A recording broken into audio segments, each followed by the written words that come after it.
The Coca-Cola Company, Keurig Dr. Pepper, and PepsiCo are bringing consumers more choices with less sugar than ever before. From sparkling, flavored, and bottled waters to zero-sugar sports drinks, teas, and sodas, consumers are taking advantage of these choices. In fact, nearly 60% of beverages sold contain zero sugar. To learn more, visit balanceus.org.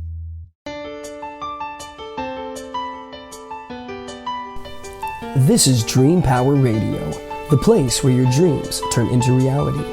Here is your host, Debbie Spector-Weissman. Hello, and welcome to Dream Power Radio on the amazing Women and Men in Power Network, the world's leading positive programming network powered by Raven International. I'm your host, Debbie Spector-Weissman, the Dream Coach. This is the show where we talk about dreams, both daytime and nighttime dreams, and how you can use them to make the internal shift to a life you love. Well, we've made it to Halloween week, and it would be an understatement to say that Halloween 2020 will be like no other we've ever experienced.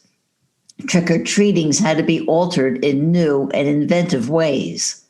Bobbing for apples is a definite no-no, and quite frankly, doing scary things doesn't sound all that fun to me when there were real spooky things surrounding us all day long.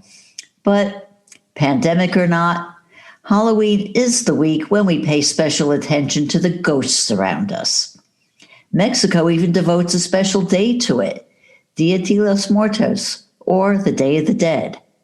That's the holiday where families get together to honor their departed loved ones. And if you've seen the movie Coco, you have some understanding of what that's about. But it does raise a question. Can we communicate with those on the other side? Well, as a dreamer, I say yes. And to dive into this further, I can't think of anyone who could answer that question better than psychic therapist and spiritual mentor Vincent Genna. Vincent is a world-renowned psychic healer and teacher who believes that receiving messages from the other side can help us improve our present lives. And I'm so happy to bring him back to Dream Power Radio. Welcome, Vincent. Hey, Debbie, it's so great to be here. Thank you for inviting me back.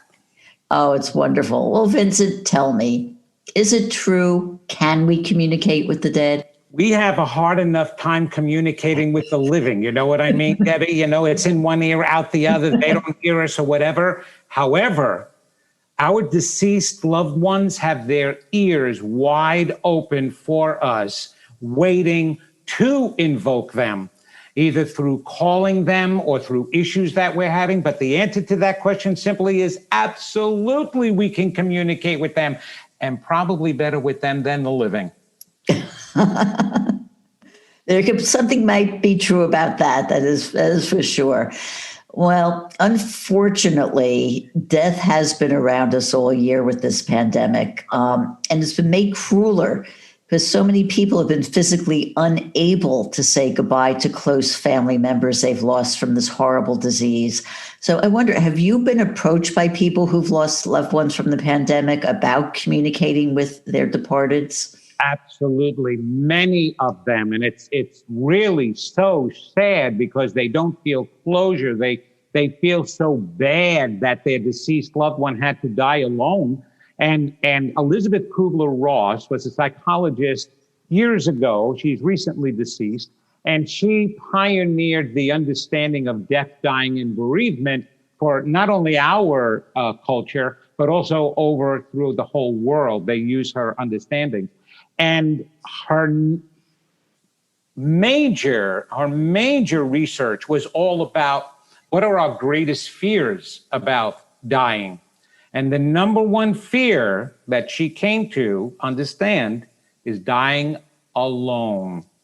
And so this pandemic and what it's caused people to have to live and die through their number one fear of being alone while they were dying. So that is complicates the dying process even more so because it was so painful emotionally for them.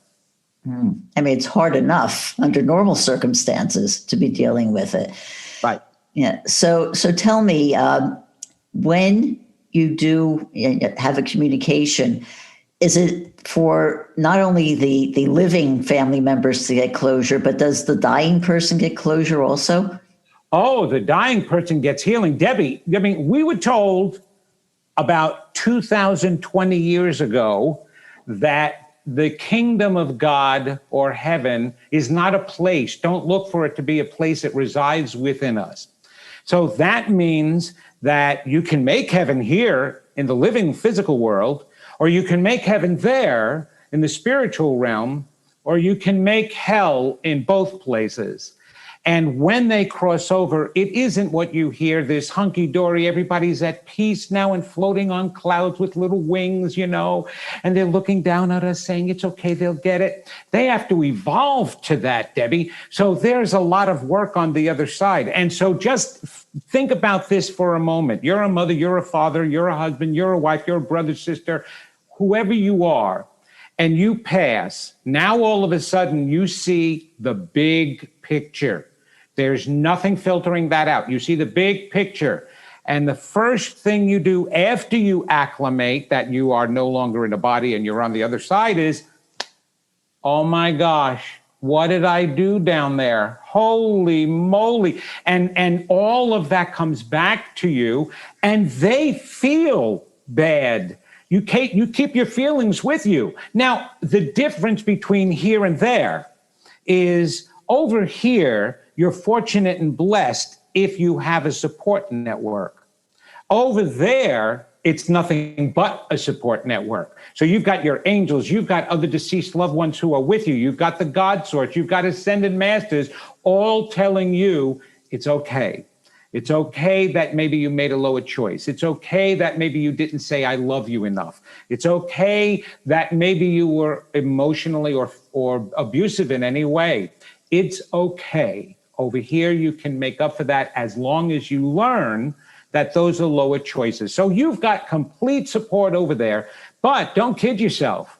You feel bad over there just the same as you feel bad here. I have so many spirits that come to me when I'm doing events to apologize to their living loved ones and tell them, I'm so sorry I wasn't who I was meant to be for you. I'm so sorry I abused you or hurt you. Please forgive me, forgive yourself. So they're doing everything they can, not just to find closure for themselves, but to help heal the living at the same time. And when they see that occur, they become more at peace, which allows them to evolve even more so. But we have a lot of misunderstandings as to what it really is on the other side, Debbie. Oh, well, I'm sure that is the case. So I'm wondering if there is somebody who has departed and they do have these feelings like they want to apologize to their family members who are still living. How do they send those messages? Well, if they could get through on Skype, that would work.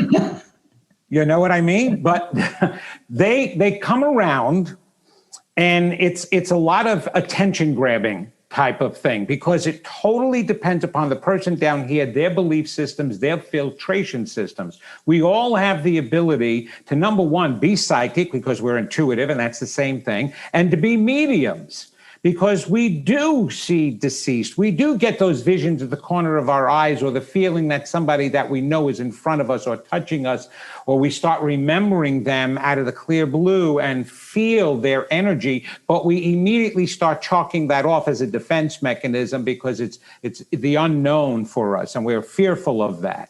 So the more we open up the channel in our hearts, we can hear the deceased loved ones. So some of the typical things in communicating, the easy ones are memories. As soon as a deceased loved one is around you, you may be busy doing something, cooking, watching television, and all of a sudden you get a flashback of a nice memory of that deceased loved one. Well, that's because that loved one could be right there. Another thing, a famous song between the two of you pops up. That happens a lot. They're able to really manipulate energy and electronics a lot. And so timing is everything. All of a sudden, this song comes up. You start thinking about them because they're there. Also, other typical ways. We hear all about so many butterflies, cardinals, and birds being around, even dragonflies. People have if the living believe that that's a sign, then it's easy for the deceased to use that and to bring that around. But they will do everything they can to come and whisper in our ears. Even if we don't see the signs, they are there. They are saying, I'm sorry. But again, Debbie, it completely depends upon, in your living state, are you willing to open up your heart, clear out that closet of negatives so you can now hear and accept your loved one? And you will, if you can do the internal work to do that. Well, before, just want to get back to what you were saying about, people having, seeing things like hearing songs or seeing different objects and everything. And it's synchronicities that, if they're open to, they will see them or hear them or feel them and have that connection to that loved one that will keep them going. Absolutely. Synchronicities, that's an excellent point.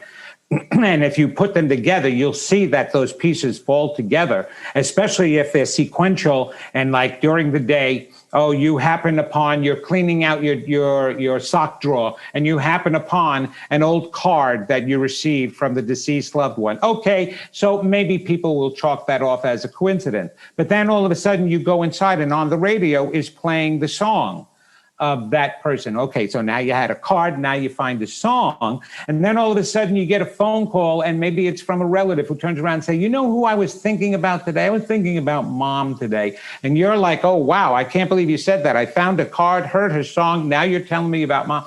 Those are synchronicities. And if you just put them together, you'll realize that she's making or he's making communication with you. And you just have to acknowledge it and it becomes louder.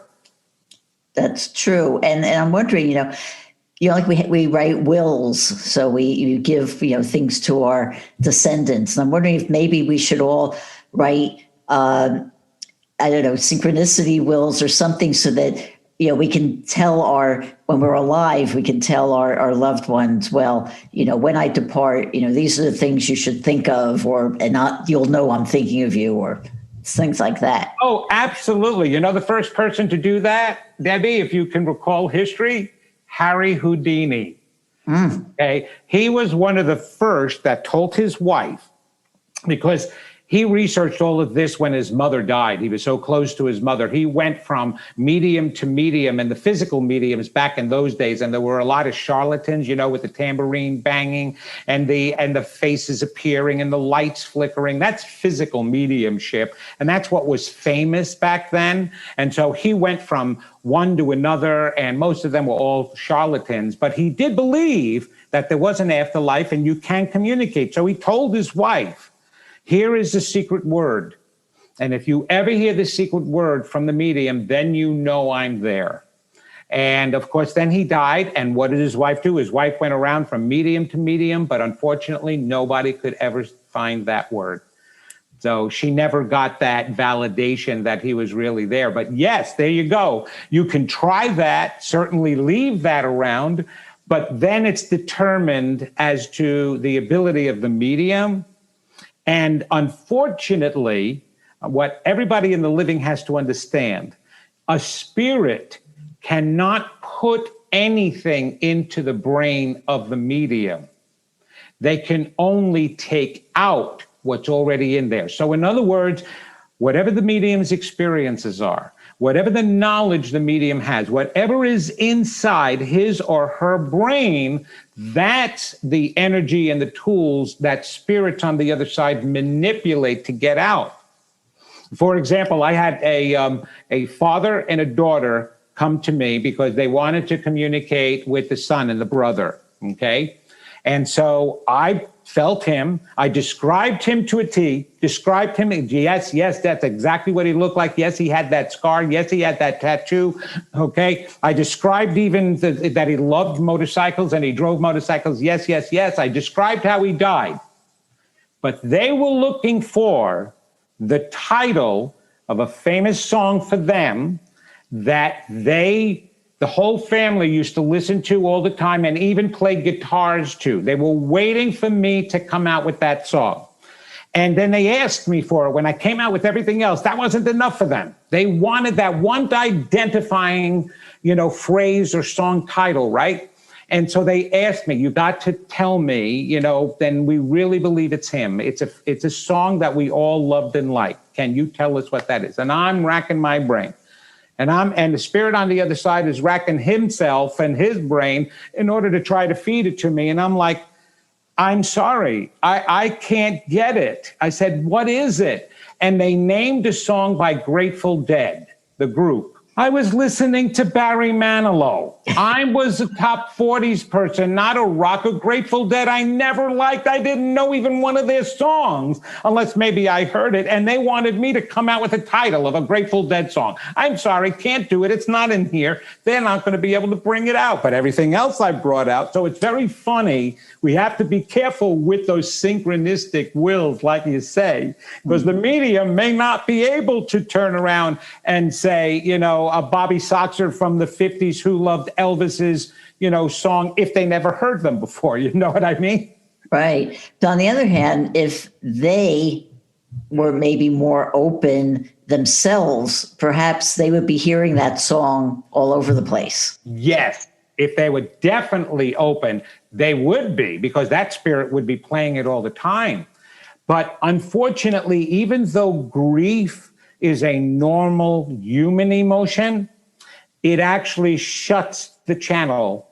We only have one channel, Debbie. So for everybody to understand, we only have one channel. That channel is in our hearts. That's where it resides. That's why we feel pain there. We feel heartache. We feel joy. We feel love, all right here in the heart. It's amazing. That's why there are institutions now like Heart Math. Heart Math has developed an understanding that they believe that the heart has its own mind even, because we can communicate without words through our heart to other people. If there's any blocks in there, if there's anything that's negative, the channel in the heart closes. Everything positive and loving causes it to open. So if we can think of our deceased loved ones with joy of them having been in our lives and knowing that their life is still continuing, that channel opens. Now all of a sudden you can hear them. I have so many clients who have done that. They let go of grief. And now they feel their sons, their daughters, their lovers, their partners around them all the time, even more than when they were physically alive. They get the messages, they feel their embrace. So it's even more than just little messages here or there. They can actually feel them alive, because energy never dies, and we can feel energy, whether it's in this dimension or another dimension. So grief tends to close that down, yet we understand it. And it's normal. So we try to help. I used to be a grief counselor with hospice. I was a hospice social worker. And so I helped to counsel those. And as they were healing from that grief, which is normal, they were able to open up more. So that's what they need to do in order to be able to heal. Everybody can hear that. Everybody. Well, we're going to talk more about this, but we have to take a short break now. We are speaking with psychic healer Vincent Genna, and we'll be right back. Everybody has a dark side. What lies within yours? Join Darkwood Tarot author and head witch in charge, Sasha Graham, for a very special virtual tarot masterclass, Illuminating the Shadow. This live, full-day experiential workshop will guide you to break out of your tarot comfort zone and harness the latent power that resides within your innermost self. Register now to experience all the fun and wisdom. Go to tarotpalooza.com.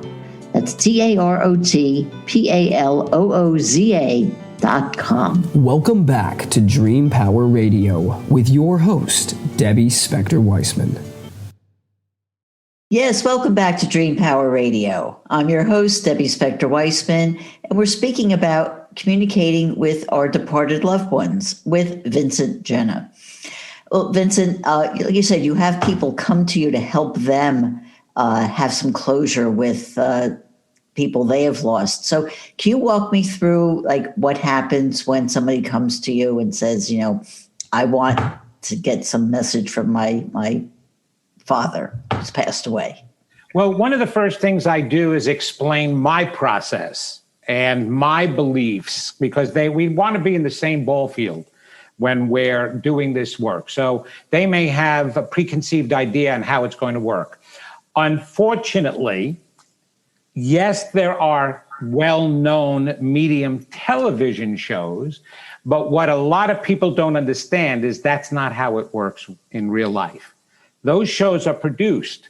And so they sit in the editing room and edit out all the stuff they don't want to hear. So now your people that are watching the TV show are getting the idea that, the way one medium does it on TV is the way the other mediums are going to do it. And that things are going to come to them 1, 2, 3 like that. And I'm like, no. Chances are you're going to say no to a couple of things that I'm getting, because I still have to be able to interpret it. It's a 3-way channel between you, me, and them. So I explain the process.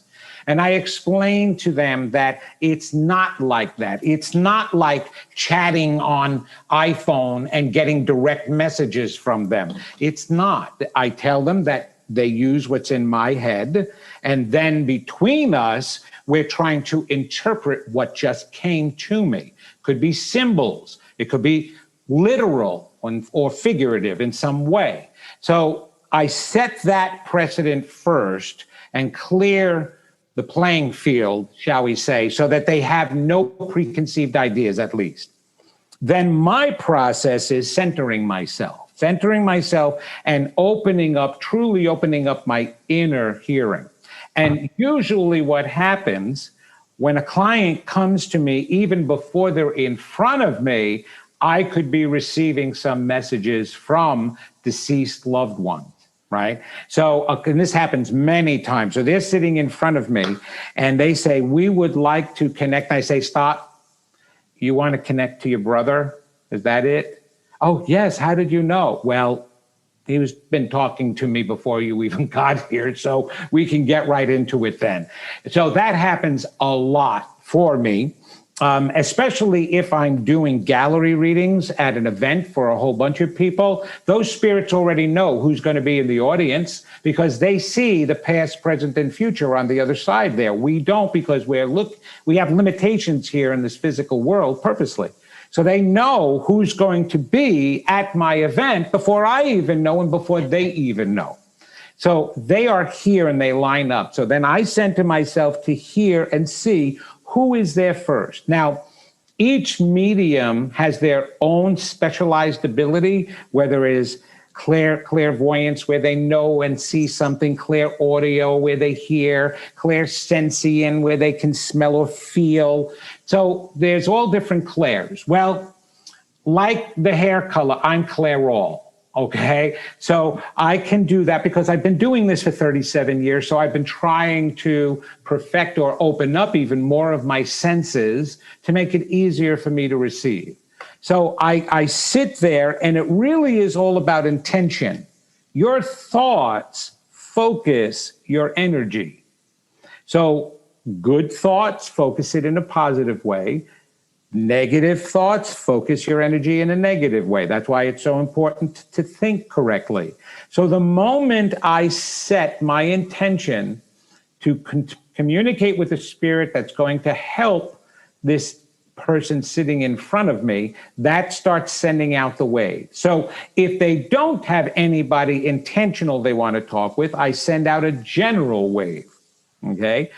If they do have somebody, like you just asked, I specifically call upon, can the father of this client please come to me? And usually they're right there.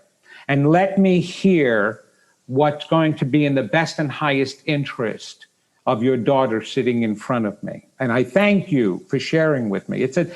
I feel it to be such a blessing and an honor that a spirit would even use me to communicate with their deceased loved one. I get a lot of, I have never had a spirit walk away from me because they didn't want to communicate through me. Matter of fact, they usually thank me for that, which is unnecessary. But that's my process. And then whatever comes to me, Debbie, I don't care if I think it's the most ridiculous thing. I keep my own judgment out of it. And could be something small, it could be something big, but I believe that whatever I receive is something that's going to be important to this person in front of me. Even if they themselves can't remember something I'm saying, I said, nope, I'm sorry. Spirit and medium, always right. The person sitting in front of me, always wrong. So if you're not remembering it, it's not because I'm not getting the right information, it's because you're going to be finding out something about that later on. And inevitably, they always do. They write me back, they call me, leave a message. You're not going to believe this. I got home and what you said that I didn't remember. I talked to my sister about, she said, absolutely, that's true. Oh my gosh. And it makes the reading even more valid. But that's my process. And I don't take it for granted. I see it definitely as a special, holy ability because I'm working with somebody else's, not just their mental state, but their soul state of mind. So, we're talking about, you always use the term departed loved ones. Do you ever get people who want to communicate with departed hated ones? Well, yeah, that's the funny thing. Okay. The answer to that question, no. As a matter of fact, if I bring in somebody that they hate, they say specifically, I don't want to talk or hear from that spirit.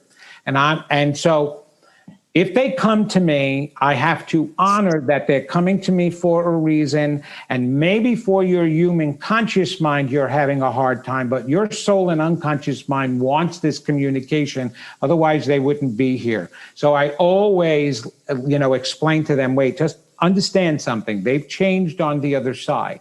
They did not take the same personality. And you obviously are harboring something that is still hurting you in the living about this person.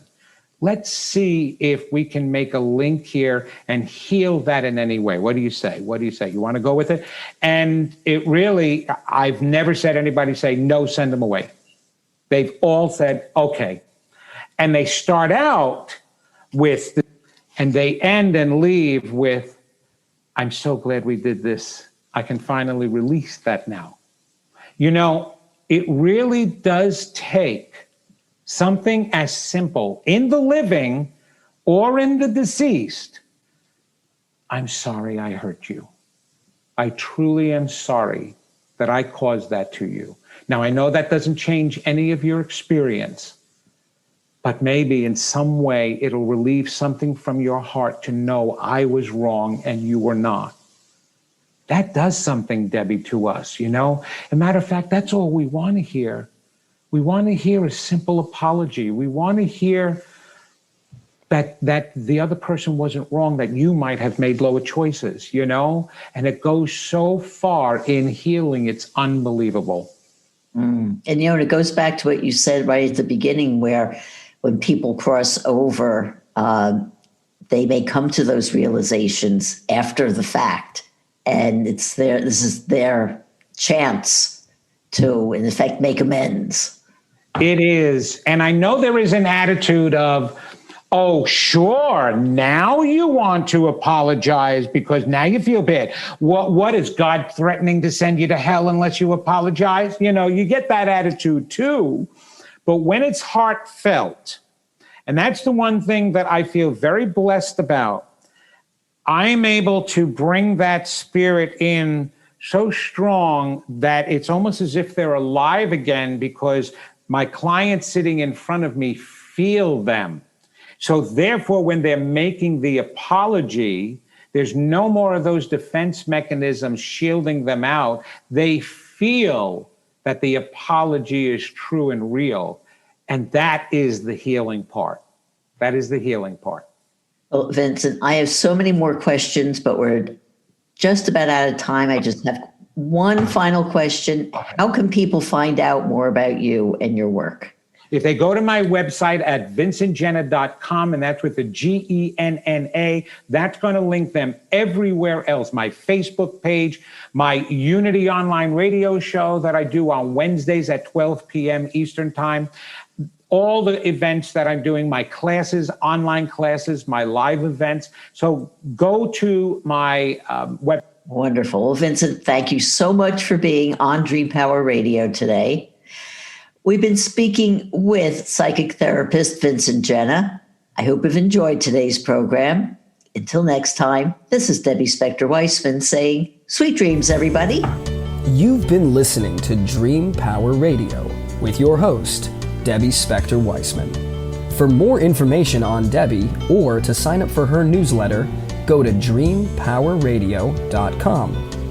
This has been Dream Power Radio on the amazing Women and Men of Power Network, the world's leading positive programming network, powered by Raven International.